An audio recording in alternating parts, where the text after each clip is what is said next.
सगळ्यात महत्वाचं म्हणजे सगळ्यात सुगम असं हे प्रकाश तत्व आहे.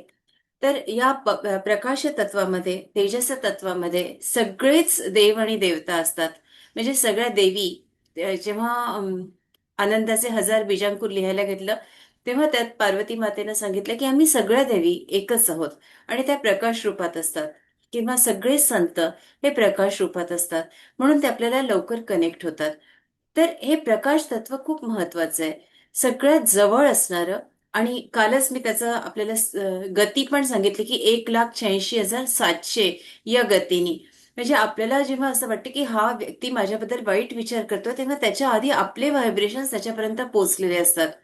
जरा सकारात्मक पद्धतीने घेऊ की एखाद्या व्यक्तीकडून आपल्याला एखादं काम करून घ्यायचंय आणि ती व्यक्ती करतच नाहीये. असे काही असतात झारीतले शुक्राचार्य की ते बिलकुल तुमचं काम करणार नाही.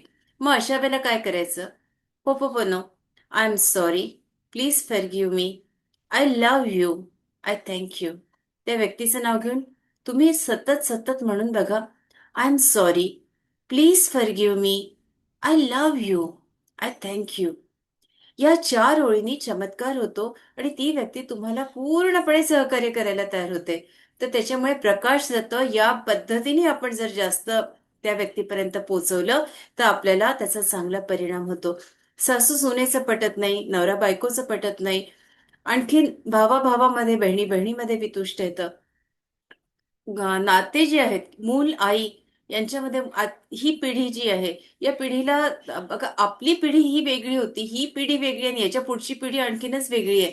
त्याच्यामुळे आपल्याला बदलता तर येतच नाही, पण निदान आपण आपल्या हृदयातून ती स्पंदनं त्यांच्यापर्यंत पोहोचवली तर आपल्याला निश्चितच आपली कामं हलकी होतात आणि आपल्याला जगायला सहज सोपं वाटायला लागतं. नाही तर इतकं कठीण वाटतं.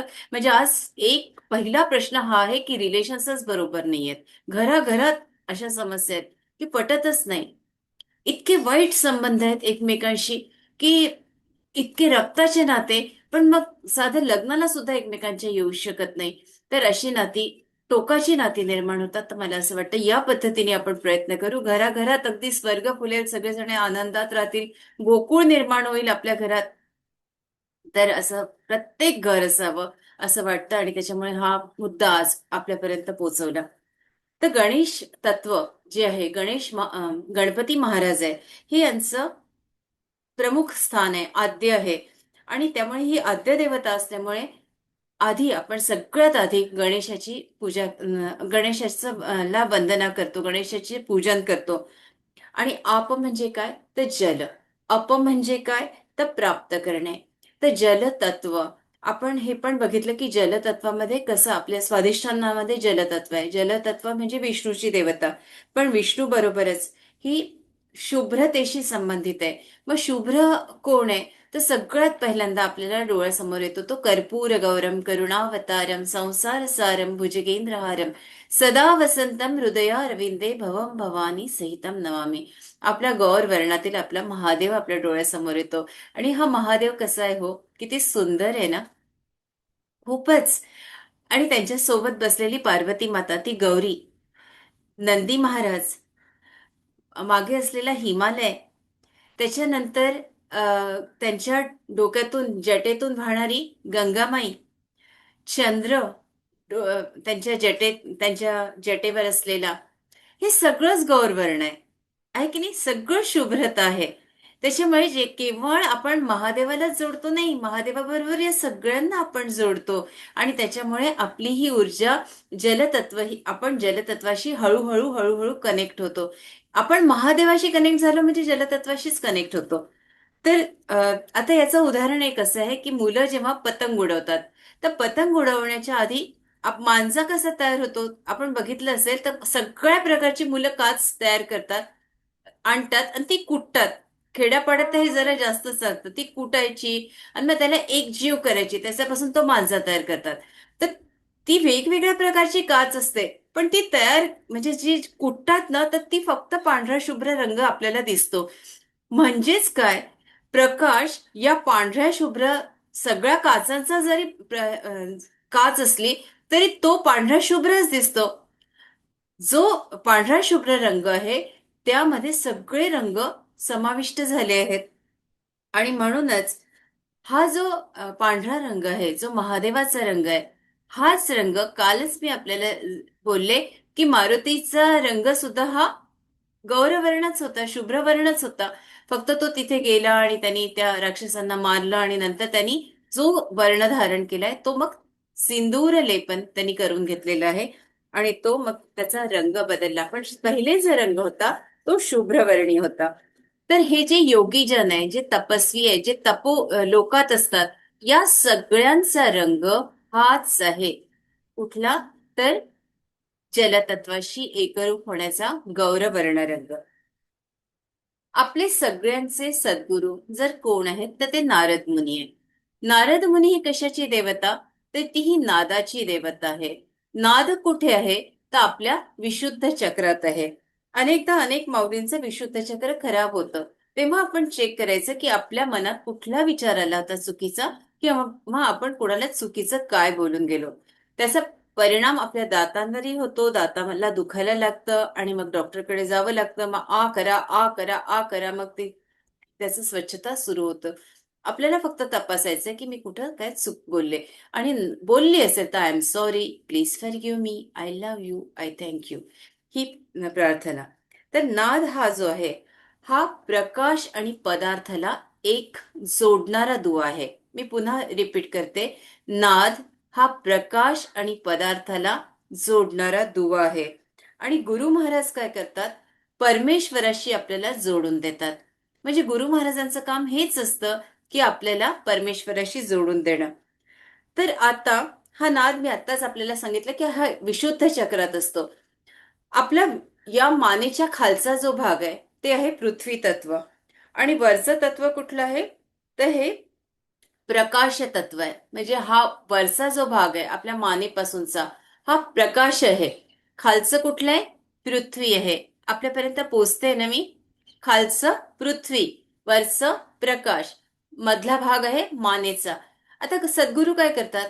आपलं मुंडके पालट करतात. मुंडके पालट म्हणजे काय? तर थोडक्यात उदाहरण देते. गणपती महाराजांनी कोणाचं लावलंय डोकं? कोणाचं आहे? हत्तीचं आहे, बरोबर. त्याच्यानंतर मारुतीरायांचं वरचं डोकं कोणाचं आहे? वांद्राचं आहे, मरकटाचं आहे. त्याच्यानंतर हयग्रीवाचं डोकं कोणाचं आहे? घोड्याचं आहे. नंतर नरसिंहाचं डोकं सिंहाचं आहे. याच्यात सारांश एवढंच आपल्याला समजून घ्यायचंय की मुंडके पालट करणं म्हणजे विचारामध्ये परिवर्तन होणं. इथे आपल्याला काही सिंहाचं आणि हत्तीचं डोकं नाही लागणार आहे. आपल्याला हेच डोकं राहणार आहे जे आपण घेऊन आलोय ते. फक्त आपल्या विचारांमध्ये इतका आमूलाग्र बदल होतो.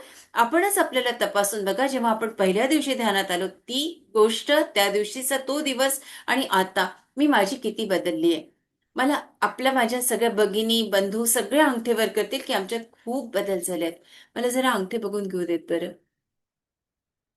सगळ्यांचे अंगठे समोर आहेत, बरोबर ना? किशोर दादा ध्यानात गेले. नक्की शोभत.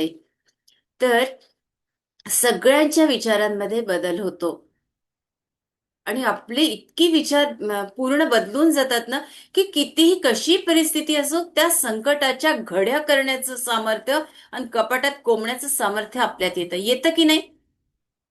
कोण म्हणतं? मला कोण बोलतंय? मी पाहून घेईन. इतकी हिंमत आहे.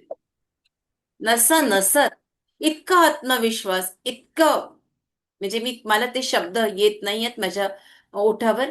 इतका आत्मविश्वास, इतकी खंबीरता, इतकं दृढ व्यक्तिमत्व आपलं होत जातं. असो.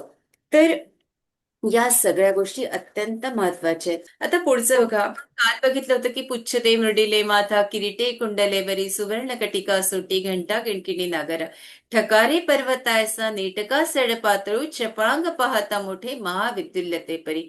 इकडे समर्थ वर्णन काय करतात त्या मारुतीरायांचं, की इकडे पर्वतासारखे ते विशाल आहेत.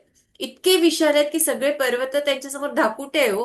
असाही शब्द पुढच्या श्लोकांमध्ये वापरतात आहे. आणि ते आहेत कसे? म्हणजे पर्वतासारखे विशाल आहे पण तिकडे स्लिम अँड ट्रिम आहे, सडपातळू म्हणतात आहे. इतके गोड लिहितात समर्थ की असं वाटतं त्यांचे जर हात असे समर्थ जर उभे असतील ना तर हाताचे असं पापे घेतले असते की किती सुंदर लिहिता समर्थ तुम्ही.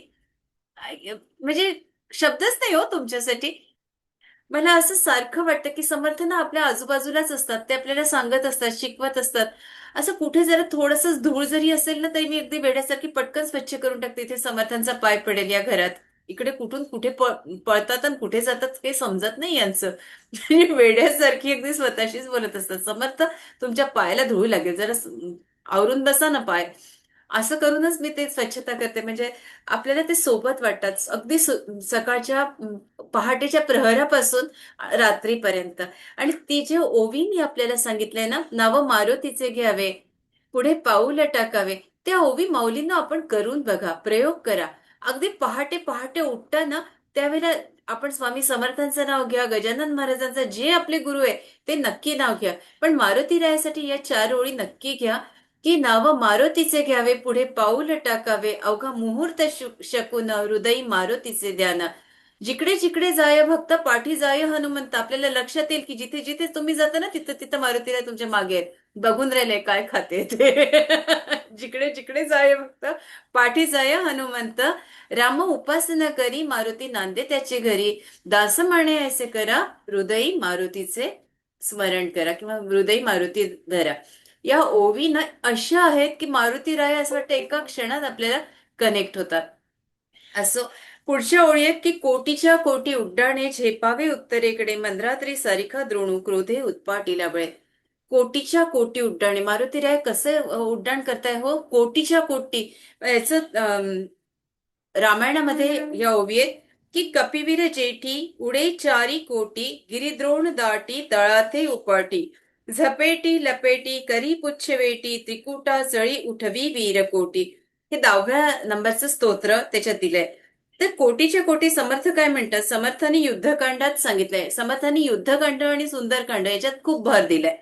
तर ते म्हणतात की 5 द्वीप आणि 5 सिंधू म्हणजे सागर पार करून 6वा जो शिरसिंधू येतो, त्याला समर्थांनी कोटीच्या कोटी म्हटलंय. म्हणजे मारुतीराय काय छलांग लावतात तो एकड. मला ना आज इतकं त्रास देतात त्या डास, आणि त्याची अलर्जी आहे, त्याच्यामुळे सगळं असं फोडं येऊन जातात एक जरी चावला तरी.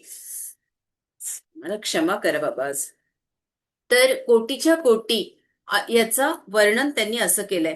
आकाशाला भिडणारा उंच द्रोणागिरी काय, मंदार काय, सगळे धाकुटे असंही समर्थ पुढे लिहून जातात. तर उत्तरेकडे जो मंदर पर्वत आहे याचं वर्णन समर्थांनी आपल्या युद्धकांड आणि सुंदरकांड याच्यामध्ये मारुतीरायांचं खूप बारीक वर्णन त्यांनी केलंय. आणि मारुतीरायाच्या शेपटीबद्दल तर समर्थांनी अगदी किती पानं पानं लिहावी तो. म्हणजे असं वाटतं या शेपटीला किती महत्व आहे मारुतीरायाच्या. जो आपला स्पाईन आहे तीच मारुतीरायाची शेपटी आहे की नाही, शेवटी. म्हणजे आपलं स्पाईन ऍक्टिव्हेट होणं, ही जी पार्वती शक्ती आहे, देवीची शक्ती आहे, ही खालून वर जाते. या पुच्छ जी मारुतीरायांची आहे, तर ही अतिशय महत्वाची आहे. आणि पुढे समर्थ म्हणतात की आणीला मागुती नेला, आला गेला मनोगती, मनासी टाकिले मागे गतीसी तुळना नसे. ते म्हणतात आहे आणीला मागुती नेला, म्हणजे आणलाई आणि नेलाई. काय नेला, मना. त्यांनी तो जो पर्वत आहे तो हे केला. हनुमानाने ती वनस्पती त्यांना हवी होती, संजीवनी, ती आणण्यासाठी तो पर्वत आणला आणि क्षणात नेऊन ठेवला हो, क्षणात. म्हणजे एक मन सुद्धा आपलं पोचणार नाही, मनाला सुद्धा मागे टाकतील, इतक्या क्षणात ते कामं करतात. त्यामुळे त्याची तुलना कशाशीच होऊ शकत नाही. अणुपासून ब्रह्मांडा एवढा होत जात असे, तयासी तुळणा कोठे, मेरू मंदार धाकुटे. हनुमान स्वतः आत्मरूप असल्यामुळे अणुपास म्हणजे ते आपण बघितलं की त्यांना यायचं होतं लंकेमध्ये, तर अगदी मच्छरा समान त्यांनी रूप घेतलंय है ना. आणि नंतर ते कसे झाले, लंकिनींनी त्यांना हे केलं, त्रास दिला. ती आणखीन एक राक्षसीण होती, ती त्यांना भेटली. या दोघांसाठी त्यांनी रूप बदललं ना स्वतःचं, अगदी मच्छरासारखे ते झाले. आणि नंतर त्यांचं रूप त्यांनी किती विशाल करून टाकलं. म्हणजे समर्थ इथे म्हणतात अणुपासून ब्रह्मांडा, अणु पण होतात आणि ब्रह्मांडही होतात, त्या ब्रह्मांडालाही ते तिटे पडेल इतकं. तयासी तुळना कुठे, मेरू मंदार धाकुटे. त्यांची तुलनाच होऊ शकत नाही. मेरू मंदार पर्वत सुद्धा त्यांच्यासाठी धाकुटे आहेत, छोटे आहेत. ब्रह्मांडाभोवती वेडे वज्रपुच्छे करू शके, तयासी तुळना कैची ब्रह्मांडी पाहता नसे.